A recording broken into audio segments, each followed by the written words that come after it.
Hi guys, so today I would like to show you how to add a score to your game. So here you can see I have 0 coins, but when I collect my coins, the score will increase. So the first thing we'll need is to show a score on screen.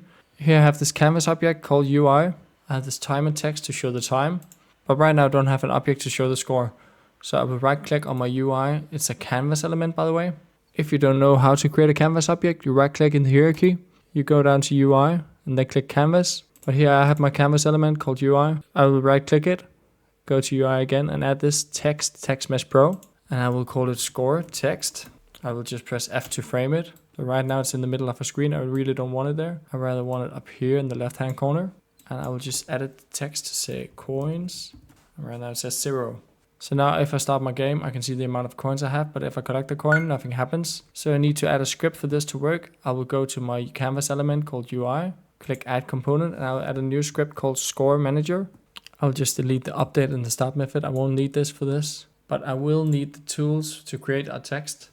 So I will be using the TM Pro, and I'll create a public variable of the TMP underscore text, and I will call this coin text. So this will be the text which shows how many coins we have. And then I will need to keep track of how many coins we have. I will use a private integer of this. I will call it coin count. You can call it amount of coins, whatever you want. I'll just call mine coin count, set it to 0 for starters. And then I'll need the method now to increase my score. For this, I'll use the public void. I'll make my own method called add coin. And inside the method body, I'll just add 1 to the coin count by saying coin count plus plus. This just increases the integer by 1. So now that we've increased our score, we also need to show that in the text element. So we will use the variable we created called coin text. We will specify the element by using dot text, so the text of this element, and we will set it to coins, colon, and then spacing, make it more readable. And to the string, we will add the amount of coins we've collected, the coin count, but it can't show int, so we need to convert this to a string.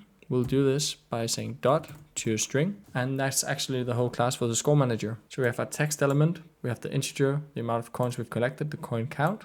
This is 0 for starters. And then in the method add coin, we add 1 coin to the count, and then we change the text element to display the word coins, followed by the amount of coins we've collected, which is converted to a string. So now that we have this element, we can go to the UI. Here you can scroll down in the inspector, find the score manager script we've added. See it's missing right now a coin text element.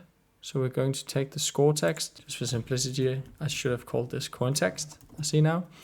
So I'll go to the UI, score manager script, drag the coin text down here. So now it knows that the coin text object that we referenced in the script is this specific text element. But right now, if we collect it, nothing is really happening because we're not calling it when we're colliding with the coin. So right now on the coin, there's this collectible script. This script is from an earlier video I created on collectibles. If you don't know how this works, you can go watch my other video on that. But in the video, I used this on trigger enter to collect the coin. I used it to play the audio, the pling you hear when I collect the coin. And I used the method to remove the game object from the game when I collide with it. So here we actually just need to add 1 line. So in here, in our on trigger enter, we need to call this add coin method. We do this by typing find and then use any object by type, find any object by type. And then in angular brackets, we're going to find the score manager, followed by parentheses, dot, and then the add coin method. So we're trying to find any object by the type of score manager. This is what the script is called. And then we're accessing the method from the script, in this case, the add coin method. So make sure to save this and go back into the editor. So just to reiterate, you will need 2 separate scripts. You will need one for your collectible, handling the logic for colliding with the object. And you will need another separate script, in my case this is ScoreManager, to handle adding the points to the score. I've just added a few more coins here to show you how this works, but you can see here we have 0 coins currently, but when I collect these coins, 1, 2, 3, and our score increases as intended. I hope you found this video useful. Thank you for watching, and I'll see you in the next one.